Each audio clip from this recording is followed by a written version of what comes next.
तो आज हम देखेंगे the best Christmas present in the world की समरी। कहानी शुरू होती है जब राइटर एक जंक शॉप में जाते हैं और वहाँ से 19वीं सदी का रोल टॉप डेस्क लाते हैं, मतलब एक लकड़ी का डेस्क जिसकी हालत बहुत ही ख़राब होती है। घर लाकर वह उसको ठीक करने की कोशिश करते हैं और उस दिन क्रिसमस ईव होती है। राइटर जब रोल टॉप की ड्रॉअर चेक करते हैं तो उन्हें लास्ट ड्रॉअर में से एक सीक्रेट ड्रॉअर उसके अंदर मिलता है, जिसको खोलकर उसमें एक लेटर होता है और राइटर उस लेटर को पढ़ने लगते हैं, जो कि एक क्रोनी नामक लेडी को लिखा गया था उसके सोल्जर हस्बैंड जिम मैकफर्जन के द्वारा। इस लेटर में जिम अपनी वाइफ को जंग पर रहते हुए क्रिसमस के दिन घटित हुई घटना के बारे में लिखते हैं और वो बताते हैं कि वह क्रिसमस की सुबह बहुत ही ठंड भरी थी। तभी दूसरे खेमे में से, जो कि फ्रिट्स जर्मन सोल्जर का था, उनकी तरफ से क्रिसमस की विशेस आती हैं। उसी के बाद जो टॉमीज थे इंग्लैंड के सोल्जर, वो भी ग्रीट करते हैं उनको साथ में ही।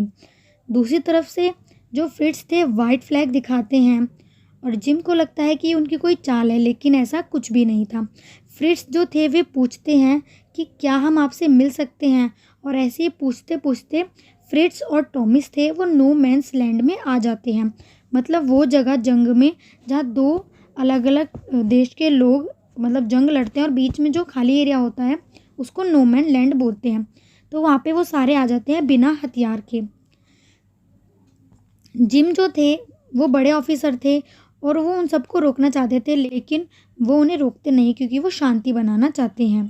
तभी जो फ्रिट्स के बड़े ऑफिसर थे जिनका नाम था हैंस वुल्फ, वो आते हैं और अच्छे से हाथ वाथ मिलाते हैं जिम से और अपने बारे में बताते हैं कि वो डेसलडॉर्फ से बिलोंग करते हैं, जो कि वहाँ पे वो वायलिन बजाया करते थे। जिस पर जो जिम थे वो भी बताते हैं कि वो डॉर्सेट से बिलोंग करते हैं इंग्लैंड में, जहाँ पे वो एक टीचर हुआ करते थे। फिर इसके बाद वो दोनों बहुत सारी बातें करते हैं और अपनी फैमिलीज़ के बारे में एक दूसरे को बताते हैं। नो मैन लैंड्स में जितने भी सोल्जर थे वो अच्छे से बात कर रहे थे, हंस रहे थे, खा रहे थे।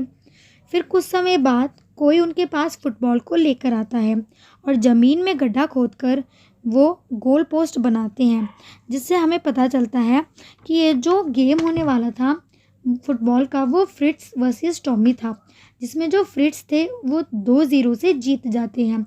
जिस पर जो हैंस वोल्फ थे वो एक चीज़ नोटिस करते हैं और जिम से बोलते हैं कि काश ऐसे ही मैच रख के हम इसको जो वॉर चल रही है उसको भी सुलझा सकते।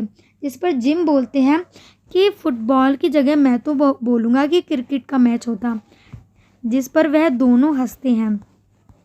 अब फुटबॉल का मैच भी ख़त्म हो चुका था और उनकी बातें भी।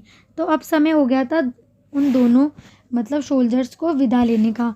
तो ऐसे ही वो सारे सोल्जर्स एक दूसरे को ग्रीटिंग करते हैं और अपने अपने खेमे की तरफ लौट जाते हैं।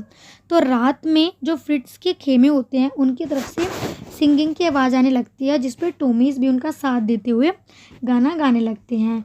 फिर जिम लेटर में बताते हैं कि ये जो टाइम था उनकी लाइफ का बहुत ही सुनहरा टाइम था, मेमोरेबल मेमोरी बन जाएगी। लेकिन आज जो शांति है पता नहीं कब तक चलेगी, लेकिन हम जल्द ही मिलेंगे। इसके बाद जो राइटर होते हैं हमारे वो मिसेस मैकफर्जन को ढूंढने के लिए निकल जाते हैं अगली सुबह, और जब वो उनके घर पहुंचते हैं तो देखते हैं कि उनका घर तो जला हुआ है। तो फिर वो नेक्स्ट जो उनके नेबर होते हैं उनसे पूछते हैं कि मिसेस मैकफर्जन कहाँ पे मिलेंगी। तो उनका नेबर बताता है कि वो तो नर्सिंग होम में रहती हैं और अब उनकी एज 101 साल हो गई है।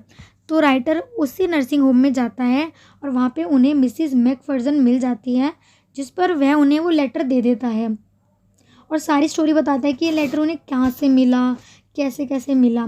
इसके बाद जो मिसेस मैकफर्जन होती है वो बोलती हैं कि क्या तुम मेरे लिए लेटर पढ़ोगे, और वो बोलती हैं कि ये जो लेटर है ये बेस्ट प्रेजेंट है जिम के द्वारा जो मेरे को क्रिसमस में दिया गया है इन द वर्ल्ड। साथ ही वो जितनी भी सारी बातें हुआ करती थी उनकी और जिम की वो याद करती है पुराने समय को, और इसी के साथ ही हमारी कहानी ख़त्म हो जाती है।